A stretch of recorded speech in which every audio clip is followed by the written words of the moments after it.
माता की, भारत माता की। बाबा साहब अम्बेडकर अमर रहे। बाबा साहब अम्बेडकर अमर रहे। आज भारतीय जनता पार्टी अनुसूचित मोर्चा के द्वारा बाबा साहब भीमराव अम्बेडकर जी की 132वीं जयंती समारोह में उपस्थित बिहार के लोकप्रिय पूर्व उप मुख्यमंत्री आदरणीय सुशील कुमार मोदी जी, हम लोगों के मार्गदर्शक क्षेत्रीय संगठन महामंत्री आदरणीय नागेंद्र भाई साहब, हम लोगों के संगठन महामंत्री आदरणीय भिखू भाई दलसनिया जी, इस मंच पर उपस्थित अनुसूचित मोर्चा के हमारे अध्यक्ष आदरणीय अजीत चौधरी जी, हमारे भाई बड़े भाई आदरणीय रामप्रीत पासवान जी, हमारे भाई कृष्ण कुमार ऋषि जी, विधान परिषद के सदस्य संतोष सिंह जी और मोर्चा संचालन कर रहे राजीव पासवान जी और मोर्चे से जुड़े हुए तमाम साथीगण। हमको लगता है कि लगभग सभी मुद्दों पर हमारे नेता लोगों ने अपनी बातों को रखा है, लेकिन मैं शुरुआत के तौर पर एक उदाहरण देना चाहता हूं साथियों। 1947 में भारत बटा और भारत बटने के बाद हिंदुस्तान में डॉक्टर भीमराव अंबेडकर साहब इस देश के कानून मंत्री बने और बगल के देश में योगेंद्र मंडल जी वहां के कानून मंत्री बने।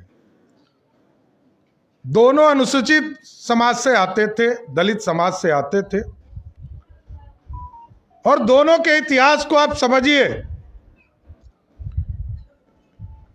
जिन्ना जी के साथ यदि योगेंद्र मंडल जी नहीं गए होते तो आज बांग्लादेश का बड़ा भाग हिंदुस्तान का पार्ट होता, लेकिन वो गए और जाने के बाद ही 1947 में वो गए 14 अगस्त को, वहां का संविधान भी बना और संविधान बनने के बाद ही पाकिस्तान से 2 साल के बाद ही उनको भाग के हिंदुस्तान आना पड़ा। एक तरफ बाबा साहब भीमराव अंबेडकर को इस देश में पूजा जाता है और दूसरे तरफ पाकिस्तान में योगेंद्र मंडल कौन है, कोई पाकिस्तानी आज तो गारंटी देता हूं कि नहीं चिंता होगा। यही फर्क है हिंदुस्तान और पाकिस्तान।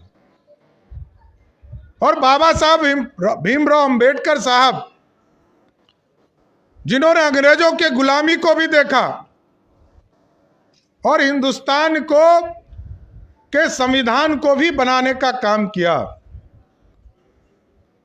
और हमारे डॉक्टर श्यामा प्रसाद मुखर्जी जी, जिन्होंने एक साथ काम करके आज, यदि ठीक कहा अजीत चौधरी जी ने, यदि आज संविधान में यह व्यवस्था कड़ी है कि अनुसूचित और SC ST वर्ग के लोग यदि लोकसभा और विधानसभा में जा रहे हैं तो उसका समर्थन जनसंघ के रूप में भी डॉक्टर श्यामा प्रसाद मुखर्जी 1952 में कर रहे थे। हम शुरू से भारतीय जनता पार्टी पे ये आरोप लोग लगाते हैं कि भारतीय जनता पार्टी आरक्षण के साथ नहीं खड़ी है।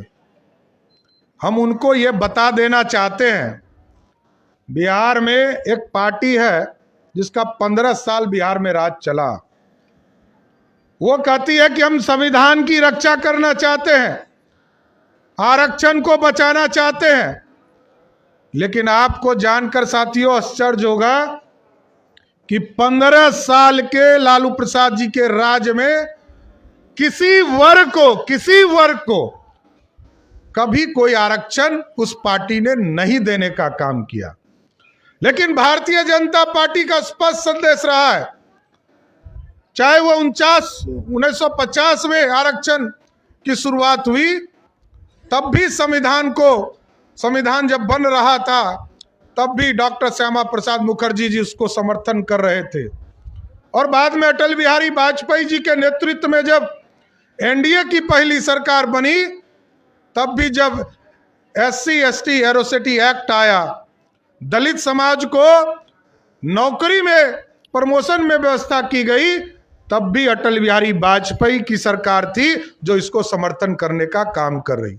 और 2016 में आपने देखा, जब सुप्रीम कोर्ट के आदेश के बाद इस देश में एक व्यवस्था खड़ी हुई कि एट्रोसिटी एक्ट में कुछ बदलाव किए गए, उसको भी रिस्टोर किसने किया? तो नरेंद्र मोदी की सरकार ने किया साथी।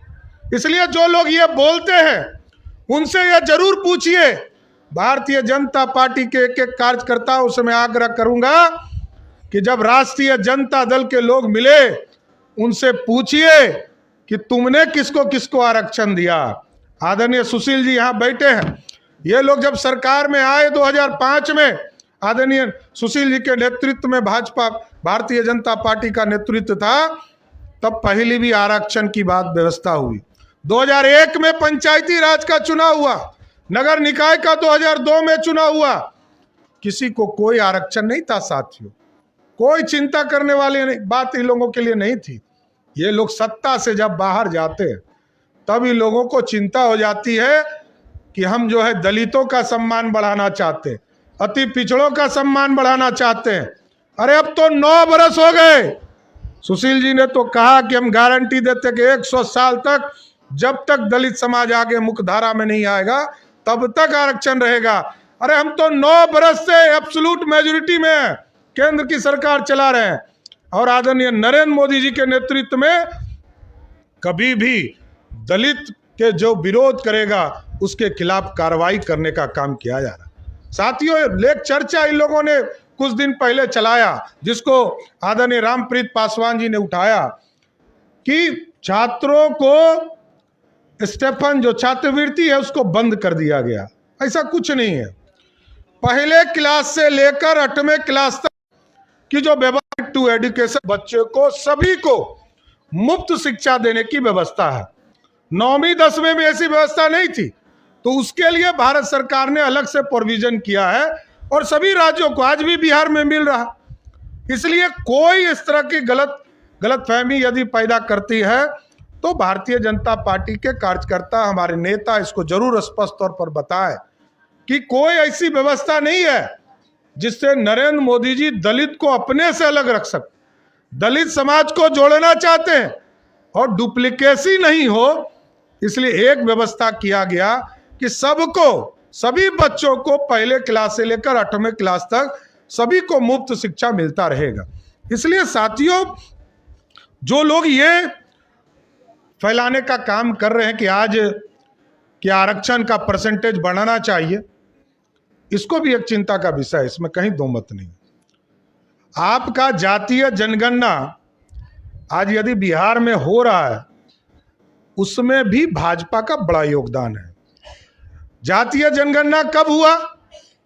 जब जून के महीने में मुख्यमंत्री के द्वारा यह प्रस्ताव लाया गया कि हम बिहार में जातीय जनगणना लाएंगे, तो उस सरकार में हम 16 मंत्री थे, 2 डिप्टी सीएम थे, और हम लोग सब सरकार में 16 मिनिस्टर थे। जनता दल यूनाइटेड के तो 12 ही मिनिस्टर थे और सहयोगी दल के 2-3 थे, और उसके बावजूद हम लोगों ने समर्थन देकर बिहार में जातीय जनगणना भी हो रही है। और जो प्रश्न उठते हैं कि जो जोड़े जाते हैं, देखिए SC/ST वर्ग के लिए बड़ा स्पष्ट तौर पर संविधान में व्यवस्था है, आपकी यदि आबादी बढ़ेगी, ये भी जान लीजिए, आपकी आबादी यदि 16.6 है, ये आरक्षण की व्यवस्था में क्लियर पूरी तरह व्यवस्था किया गया है, ये यदि बढ़कर 18% हो जाएगा तो आरक्षण भी ऑटोमेटिक 18% हो जाएगा। इसके लिए किसी दूसरे के तरफ मुंह देखने की जरूरत नहीं है, ये कानून में व्यवस्था खड़ा किया गया। इसलिए हम तो भगवान राम को मानने वाले हैं, और भगवान राम भी ऐसे आदर्श थे जो माता सबरी के जूठे बैर खाए।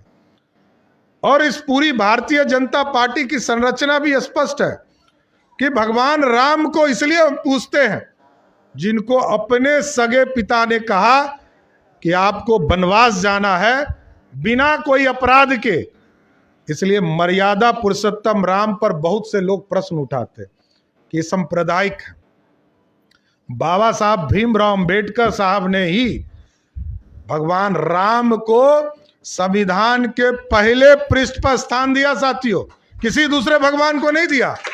तो आप समझिए कि जब बाबा साहब भीमराव अंबेडकर ने, आज यदि कोई भगवान राम की का चित्र जो है किसी चीज में डाल दे तो कितना बवाल होगा आप सोच सकते हैं। लोग कितनी बात चर्चा करेंगे कि भाजपा ने अपना एजेंडा डाल दिया। बाबा साहब भीमराव अंबेडकर ने 1950 में संविधान के किताब में पहले पृष्ठ पर भगवान राम की चित्र लगाई। उसका मूल कारण है कि हमारे देश के मर्यादा पुरुषोत्तम राम थे। उससे बड़ा मर्यादा इस देश में हुआ ही नहीं।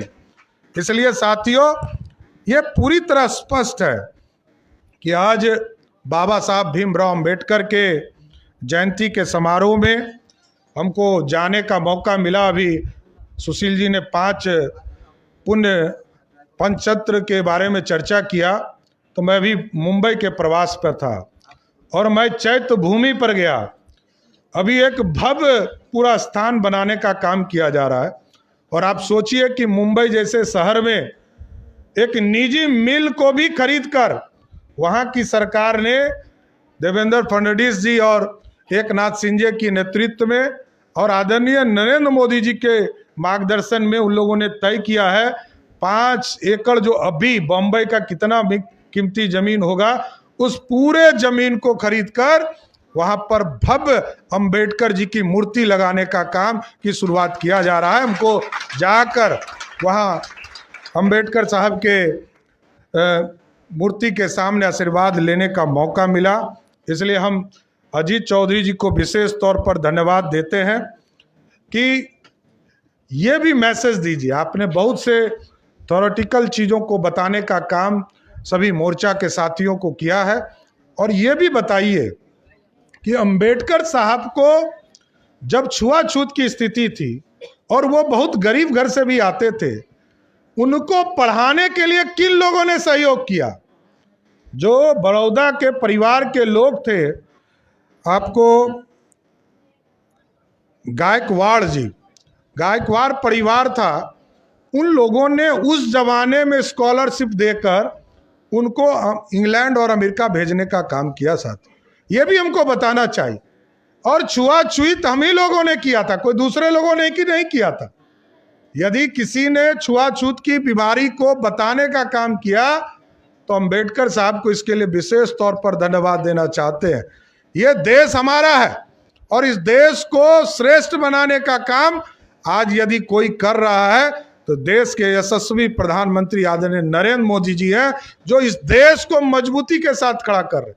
इसलिए आज अंबेडकर साहब के जयंती के शुभ अवसर पर हम तमाम लोगों को ये प्रेरणा लेना चाहिए कि हम अपने समाज में जो लोग पीछे छूट गए हैं, जो समाज पीछे छूट गया है, जिनको कोई नहीं देखने वाला है, जिनको आज भी अछूत की श्रेणी में कोई रखता है, तो भारतीय जनता पार्टी के कार्यकर्ताओं का यह प्रथम धर्म होगा कि आप 5-5 ऐसे परिवार को अपने साथ जोड़िए, उनके साथ रहने और सहने का काम कीजिए और संबंध बनाकर उनको मुख्य धारा में जोड़ने का काम कीजिए। आज इसी तरह अंबेडकर साहब के जयंती के शुभ अवसर पर हम तमाम लोगों को, विशेष तौर पर समाज के इस वर्ग के तमाम, जो अनुसूचित जाति के तमाम वर्गों को, जो 22 जाति हमारे बिहार में है, इन तमाम लोगों को विशेष तौर पर धन्यवाद देते हुए कि लगातार उनके सपने को साकार करने का काम हम लोगों को करते रहना है। बहुत बहुत धन्यवाद।